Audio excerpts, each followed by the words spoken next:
श्री भगवान देवादिदेव खजराट मूल लय भगवान बास पूज्य स्वामी की देवादिदेव खजराट परम इष्ट शांतिनाथ भगवान की आदि ब्रह्मा आदिनाथ भगवान की शासन नायक भगवान महावीर स्वामी की परम पूज्य आचार्य भगवान कुंद कुंद स्वामी की परम पूज्य आचार्य भगवान मानतुंग स्वामी की परम पूज्य आचार्य भगवान गणाचार्य गुरुदेव विराग सागर जी महामुनिराज की परम पूज्य आचार्य भगवान विशुद्ध सागर जी मुनिराज की दायदीप में विराजमान 3 कम 9 कोटि मुनिराजों की द्वादश संग जिनबाड़ी माता की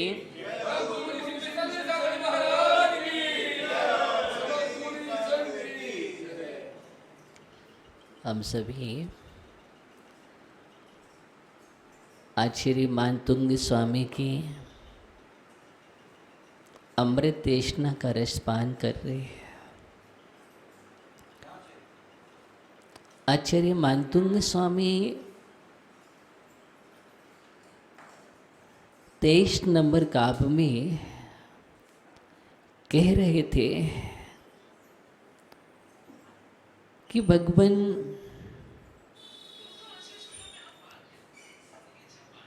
आपको मुनिजन मानते हैं। क्या मानते हैं? आप तेजस्वी हैं, निर्मल हैं, अमल हैं। आपको जो अपने हृदय में प्राप्त कर लेता है, अपने हृदय में जो आपकी स्थापना कर लेता है आस्था के साथ,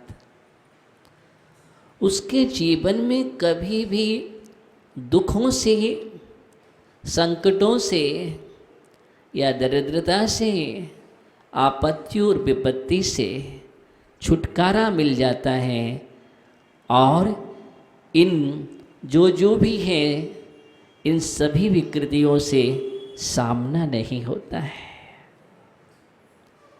क्योंकि आपके हृदय में वीतरागी परमात्मा विराजमान है।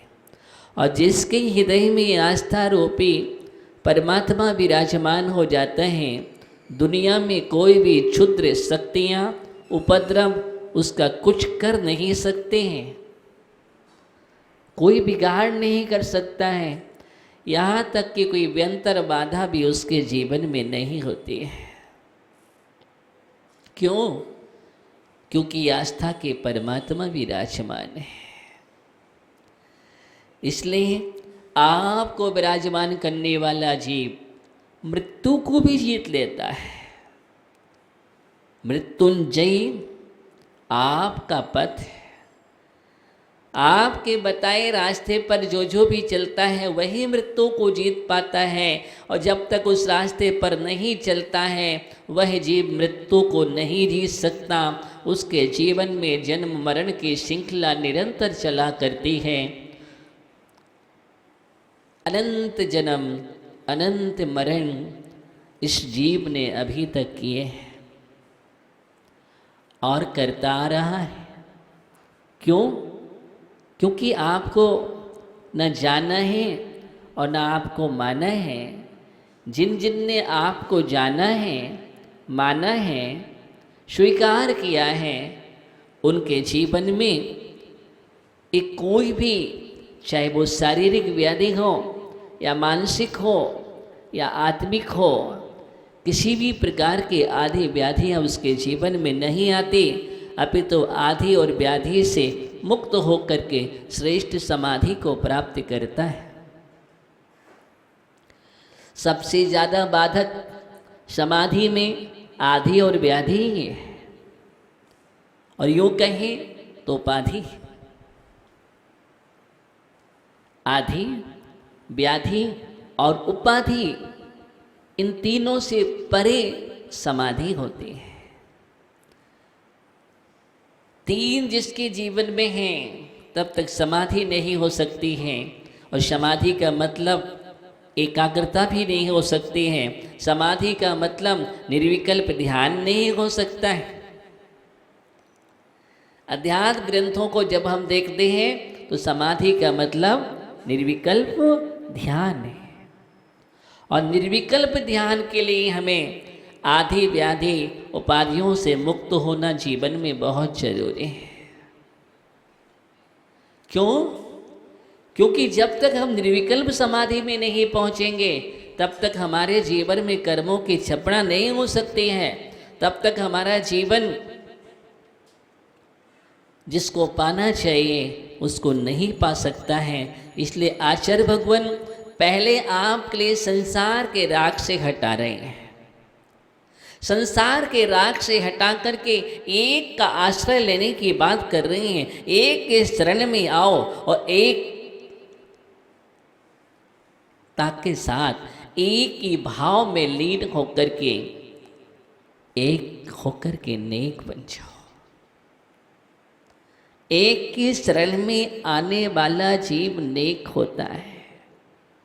एक की शरण का मतलब बीतराग शरण है। यहाँ ऐसा नहीं कि हम एक की शरण में पहुंच जाएंगे। एक मात्र बीतराग शरण। संसार का जो असोपयोग है उस असोपयोग से बचा रहे हैं आचार्य मानतुंग स्वामी। और असोपयोग से बच जाना भी सबसे बड़ा पुरुषार्थ है इस जीवन का, इस भव का। इस भव का अगर कोई आपसे पूछे कि सबसे बड़ा पुरुषार्थ क्या है, एक ही पुरुषार्थ है, अशुभ से दूर हो जाना। क्योंकि हमारा मन इतना संस्कारित है, इतना संस्कारित है अनादि अविद्या से। किससे? अनादि अविद्या से इतना संस्कारित है कि आपका मन बार बार अशुभ में जाता है। अगर आप सुबह से शाम तक जीवन का आकलन करेंगे तो मालूम चलेगा कि आपका 24 घंटे में शुभ में मन कितना था और अशुभ में कितना था। या नहीं राजेश? शुभ में कितना रहा और अशुभ में कितना रहा, तो मालूम चलेगा आपको कि हमारा मन शुभ में तो बहुत कम स्पर्श कर पाया है, बहुत कम, बहुत बहुत बहुत कम शुभ मन हो पाता है। सबसे ज़्यादा अशुभ मन रहता है।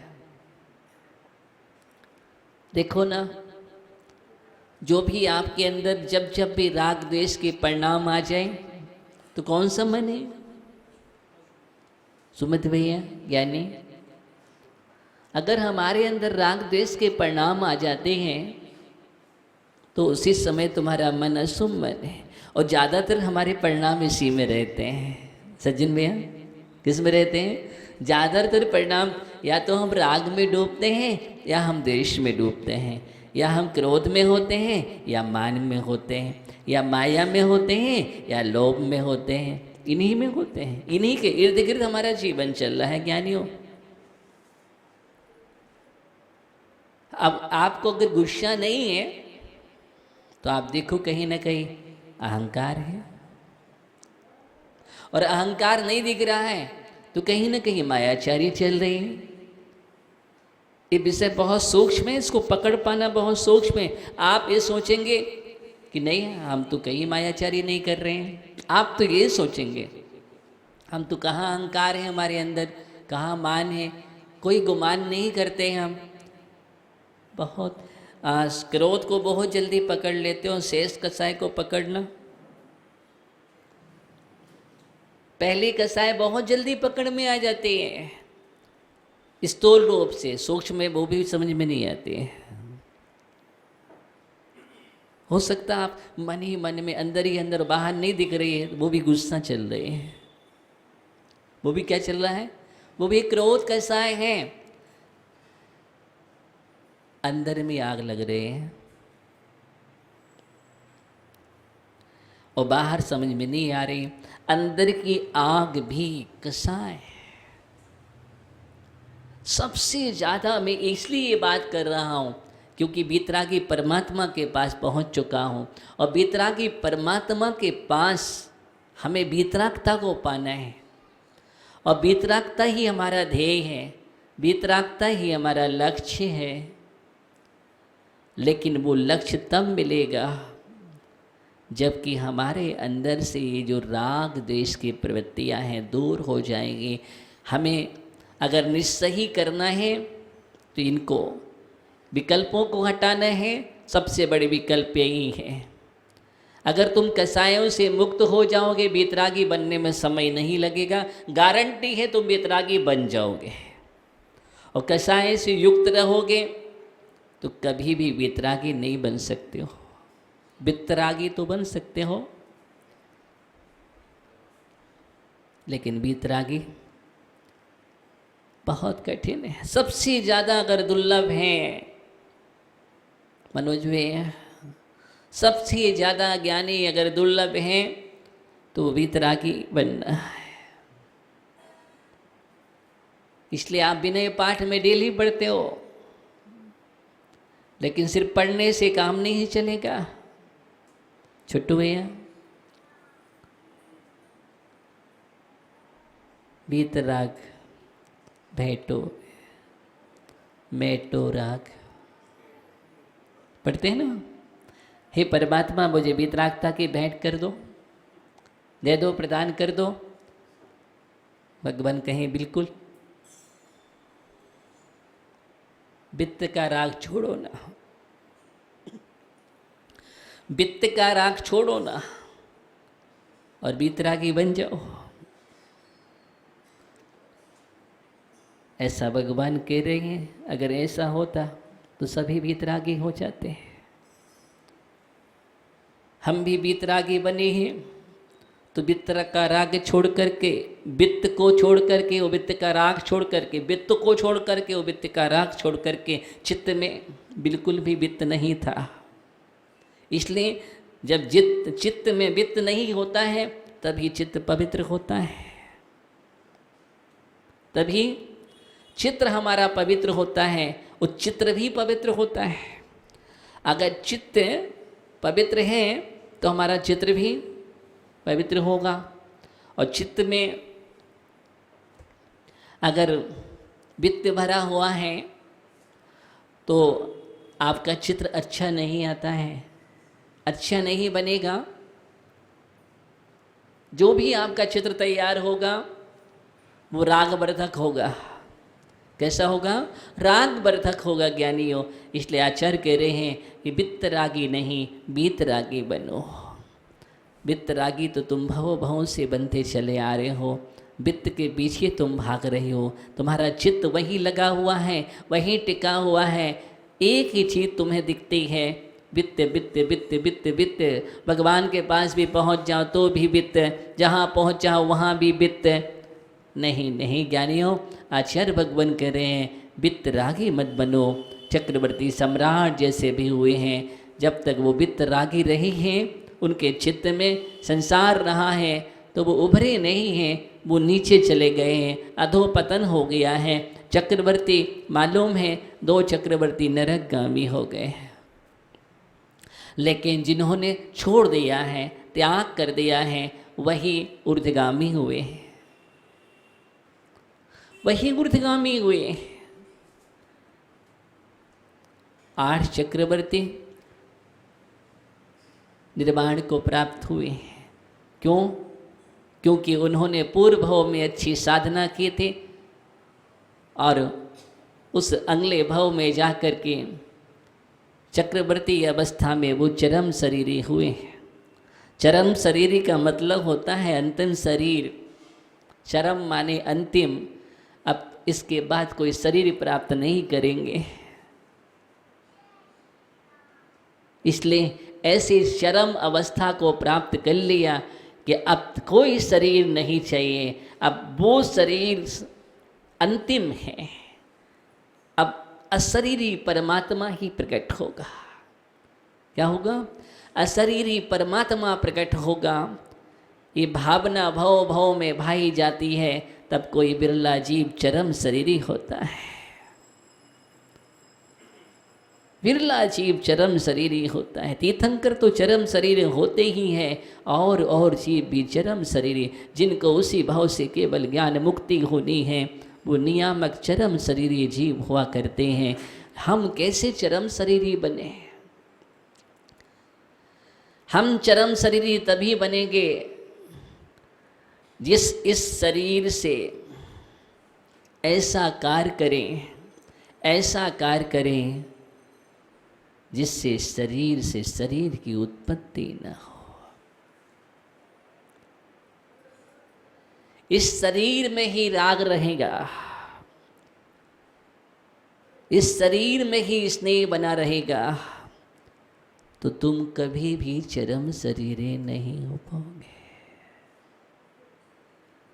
चरम शरीरी बनने के लिए शरीर का राग छोड़ना भी जरूरी है।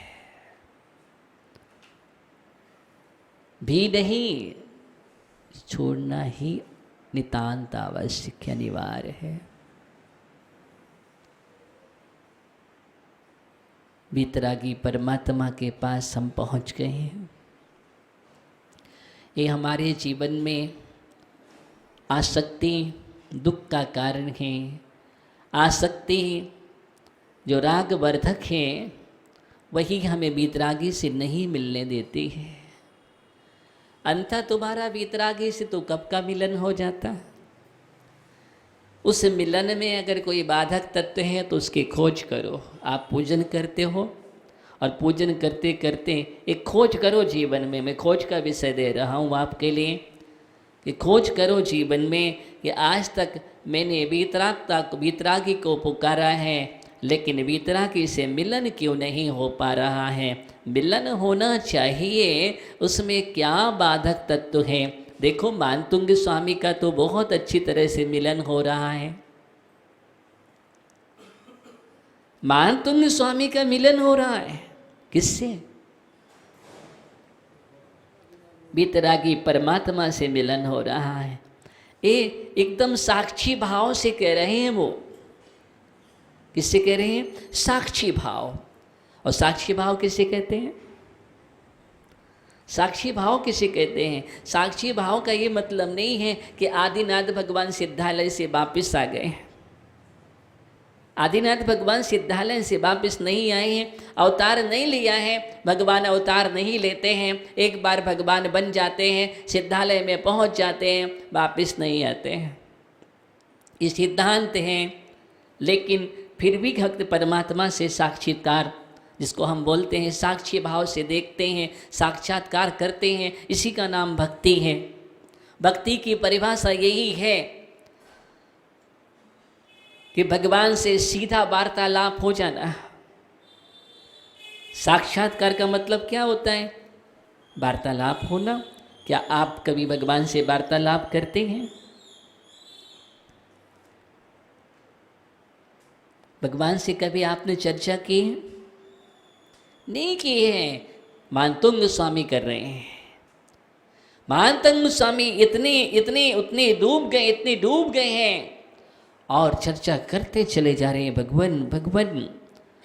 ओहो, सीधा आदिनाथ भगवान आस्था के परमात्मा दिखाई दे रहे हैं और हृदय में आदिनाथ भगवान हृदय के सिंहासन पर विराजमान है।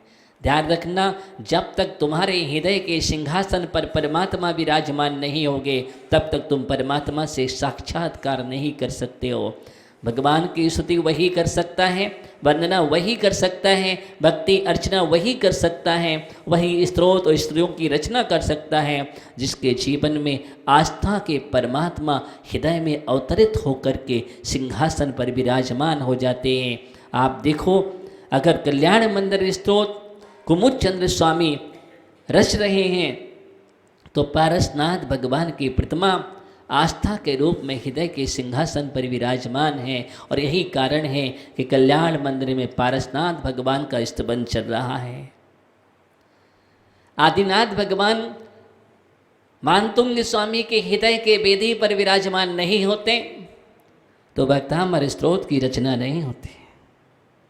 इसलिए पहले अपने हृदय की वेदी पर विराजमान करो, अपने वीतरागी परमात्मा को, क्योंकि तुम हृदय के वेदी पर अभी मालूम ने किन किन को विराजमान किए हुए हैं। अपने हृदय को देखो कि हृदय में कौन कौन है तुम्हारे पास।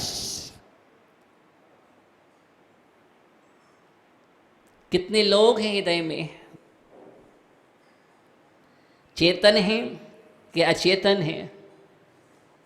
तुमने तो बहुत सारे अचेतन वस्तुओं को स्थान दे रखा है अपने हृदय में। अचेतन पदार्थ तुम्हारे अंदर बैठे हुए हैं, देखो ना, समझ में है कौन से पदार्थ?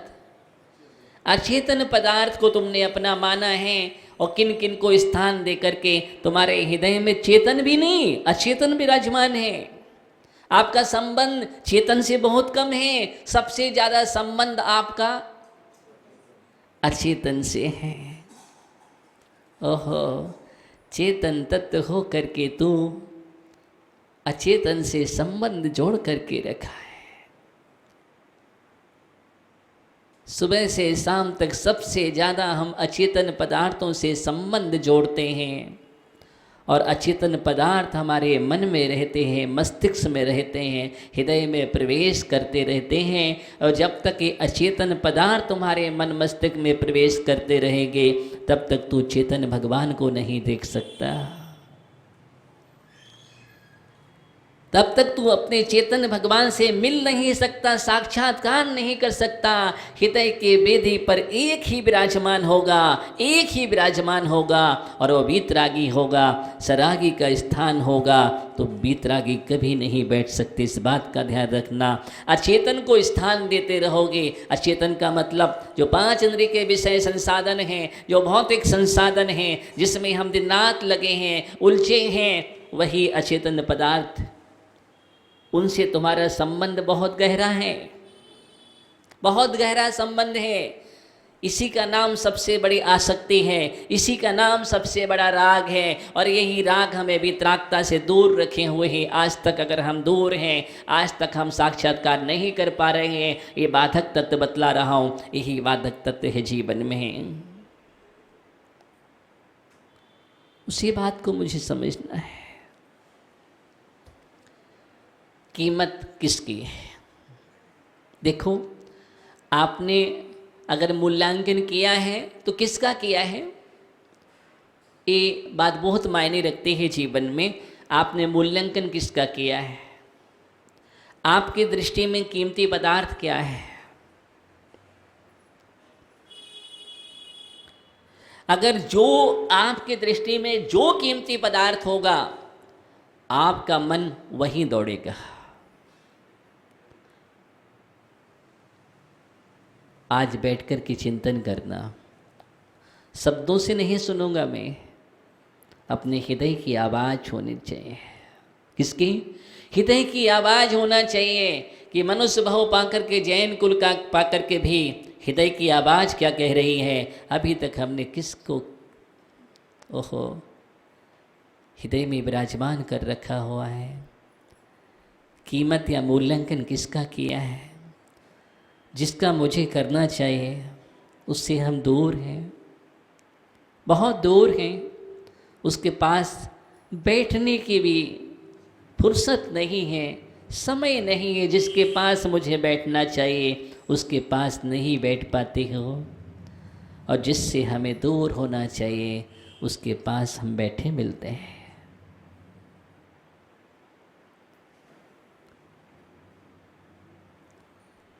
महाराज, अभी तो हम आपके पास बैठे हैं, आप यही बोलेंगे ना?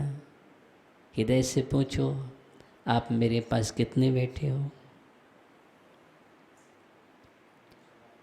आप भगवान के पास कितने बैठे हो? माँ जिनवाणी के पास कितने बैठे हो? कितना तुम्हें समय मिल पाता है देव शास्त्र गुरु के पास बैठने का? भगवान कहते हैं जब तुम्हें बैठने का समय नहीं मिलता है तो साक्षात्कार कैसे होगा, कैसे वीतरागता तुम्हारे जीवन में आएगी? बैठने की कला सीखो मानतुंग स्वामी से। किनसे? मानतुंग स्वामी से बैठने की कला सीखो। मानतुंग स्वामी बैठना सिखा रहे हैं। अभी आप लोग बैठना नहीं सीखे हो, आप अभी तक अस्त व्यस्त रहते हो। क्या रहते हो? अस्त व्यस्त रहते हो, इसलिए अस्त अस्त होते रहते हो, उदय नहीं हो पाते हो। आप तैयार हैं? बैठे नहीं हो, आप तैयार हो? किसके लिए तैयार हो? बोलो ना नवीन भैया। जैसे घड़ी का कांटा 9 पर पहुंचे, आप तैयार हो ना? कहाँ बैठे हो आप? बैठ नहीं पाते हो।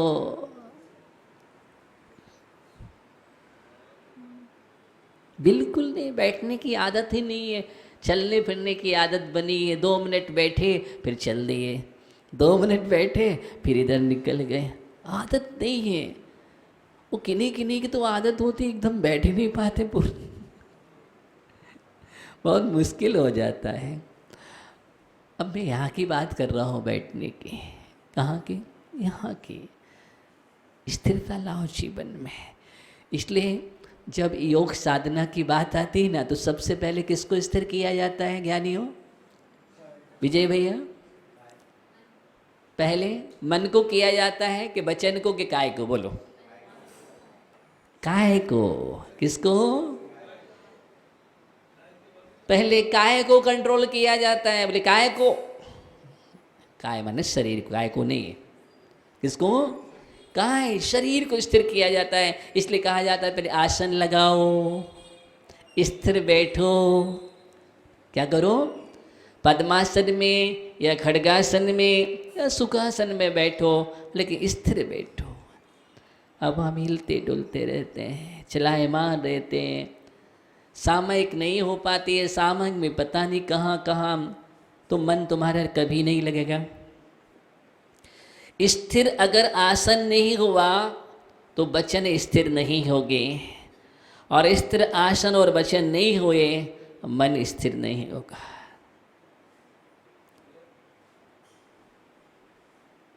ध्यान का मतलब क्या है? क्यों ध्यान में डूब करके केवल ज्ञान होता है? आज तक किसी को चलते फिरते केवल ज्ञान हुआ क्या?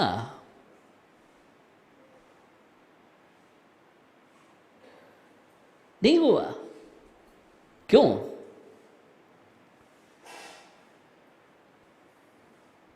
इसलिए पहले स्थिर शरीर को करो, आसन लगाओ।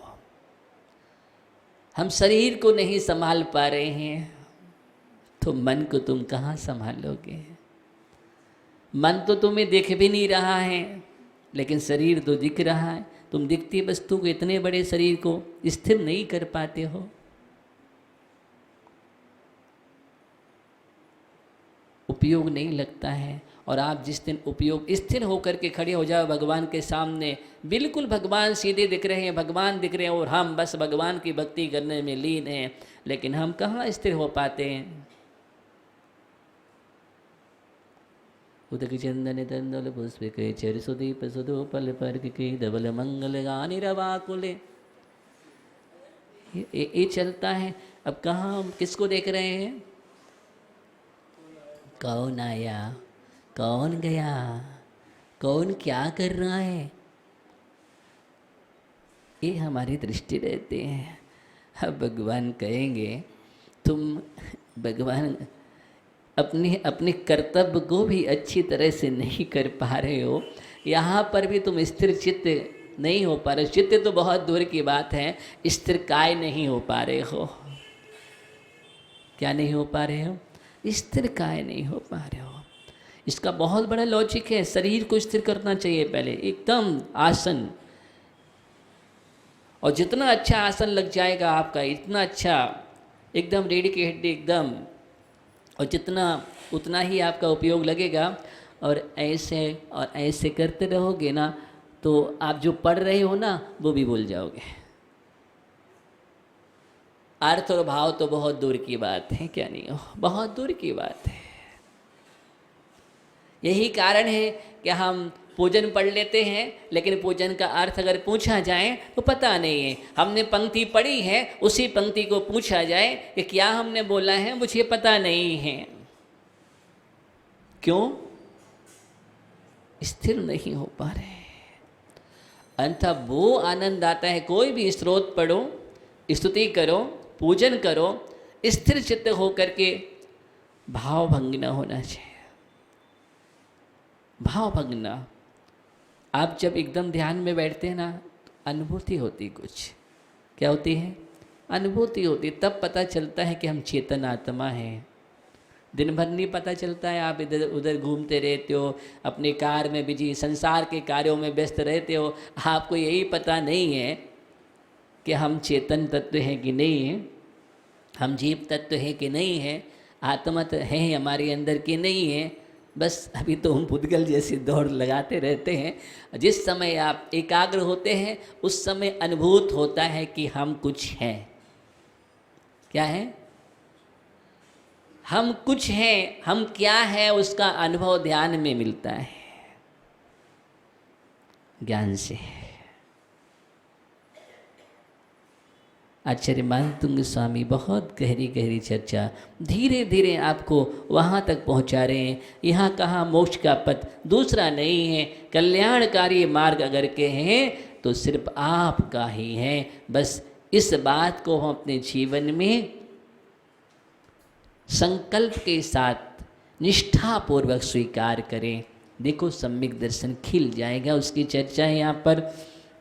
अब आगे अगले काव्य 24 नंबर काव्य में जो बुद्धि वृद्धि प्रदायक काव्य है, बुद्धि की वृद्धि करने वाला काव्य है। इसके पहले सिर रोग विनाशक काव्य था, उसके पहले व्यंतर बाधाभूत आदि बाधाएं उनको दूर करने वाला। उनसे आगे हम बुद्धि की वृद्धि काव्य जो हैं 24 नंबर काव्य हैं, उसको हम पढ़ेंगे। त्वमव्ययं विभुमचिन्त्यमसंख्यमाद्यम् ब्रह्माण्डमीश्वरे मनन्ते मनङ्गिकेतुम्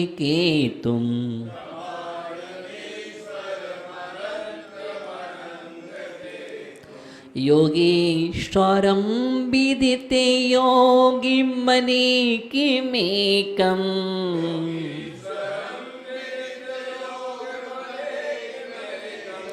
जनश्वारोऽप्यममिलं प्रवदन्ति सन्तः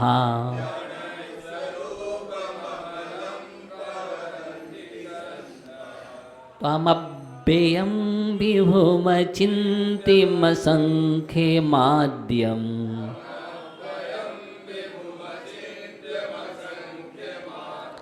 ब्रह्माण्डमीश्वरे मनन्ति मनङ्गिकेतुम्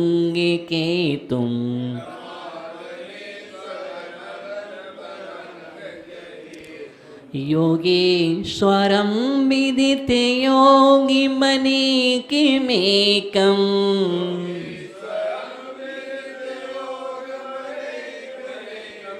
जनश्वरोऽप्यममिलं प्रवदन्ति सन्तः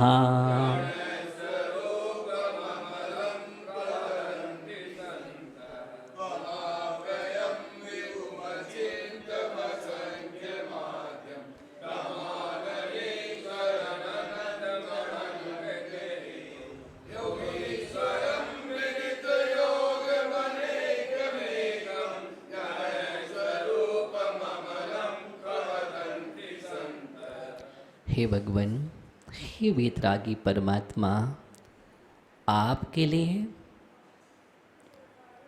आस्थावंत भक्तगण संत पुरुष अनेक नामों से पुकारते हैं।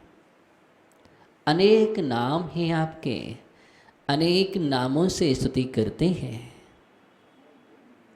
आप, ताम माने आपको, संतहा, संता माने संत, सज्जन पुरुष। कौन से पुरुष? सज्जन पुरुष, दुर्जन नहीं।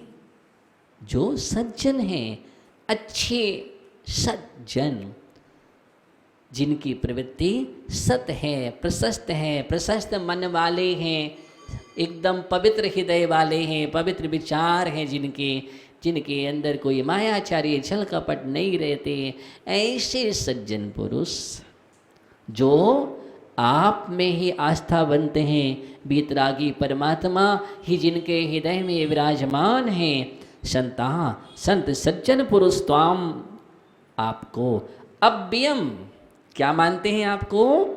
अव्ययम माने अक्षय। आप कभी व्यय को प्राप्त नहीं होते हैं। व्यय माने नाश हो जाना, नष्ट हो जाना। आप कैसे हैं?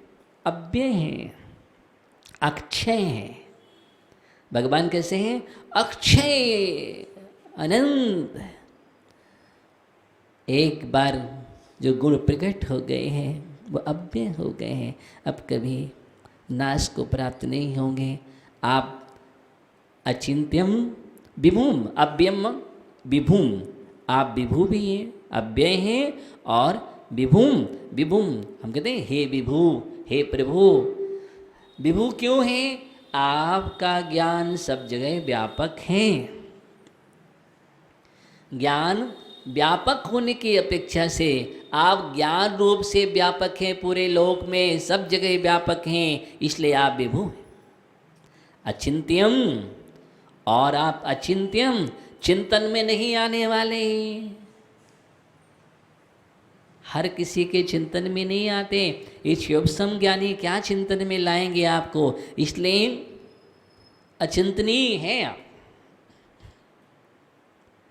हम भगवान के गुणों को, ऐसे गुण हैं, अपने ज्ञान से क्या चिंतन में लाएंगे। इसलिए चिंतन में नहीं आने वाले आप असंख्यम और असंख्य गुणों से युक्त हैं, इसलिए आप असंख्य। भगवान में कितने गुण हैं? असंख्य। और हम में कितने गुण हैं?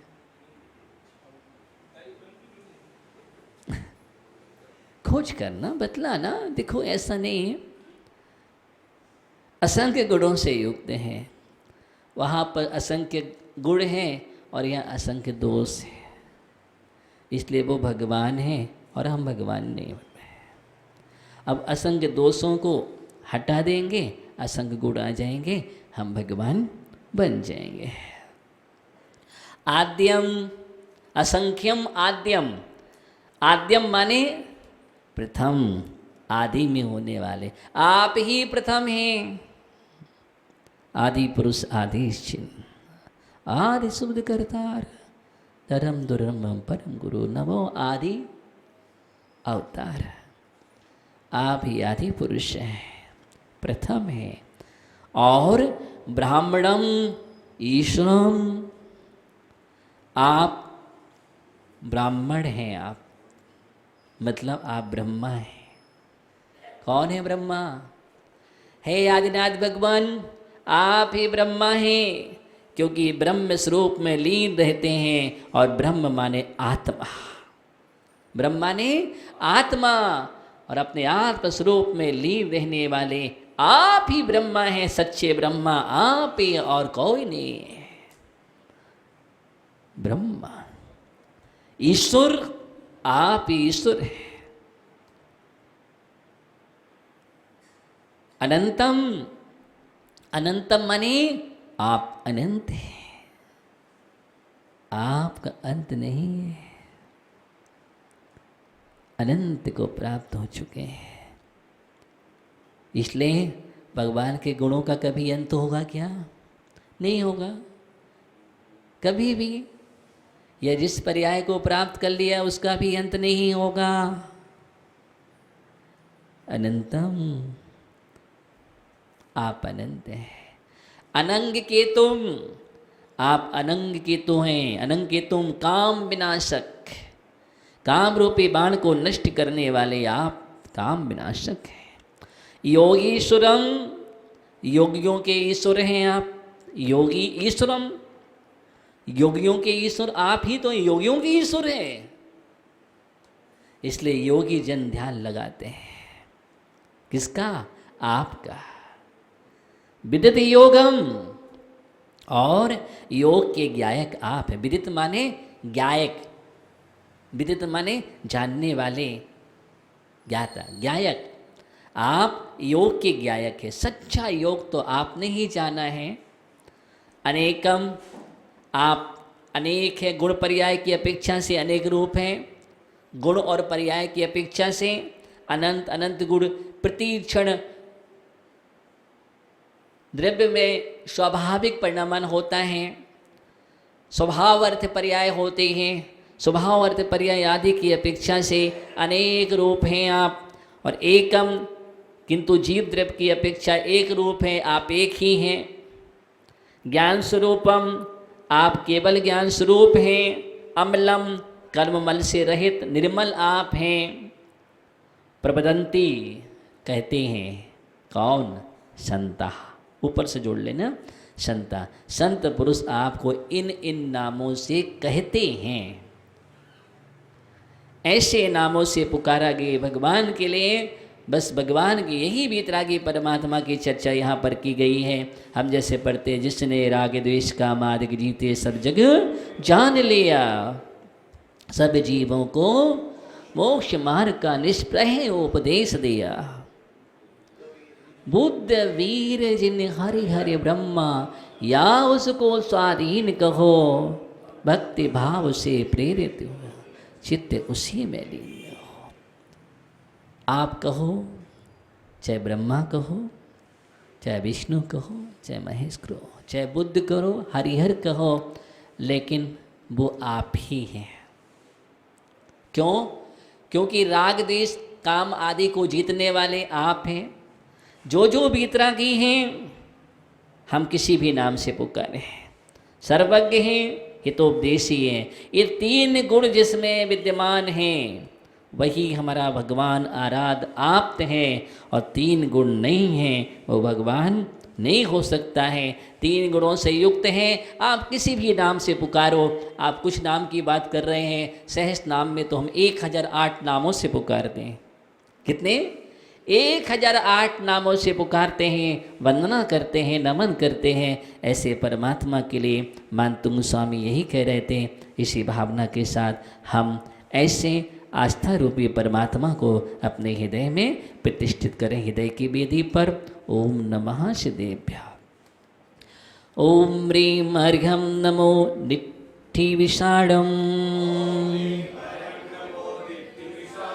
ओम ह्रीं अर्घ्यं नमो दिट्ठी विषाणम्। ओम ह्रीं अर्घ्यं नमो दिट्ठी विषाणम्। ऐसे ऋषिराज जो दृष्टि से ही विष को नाश कर देते हैं। दृष्टि जहाँ पड़ जाए जहर दूर हो जाता तत्काल। ऐसी रिद्धियाँ होती हैं। ऐसे रिद्धि संपन्न मुराजों की हम वंदना कर रहे हैं, नमन कर रहे हैं। ओम नमः शिदेभ्य।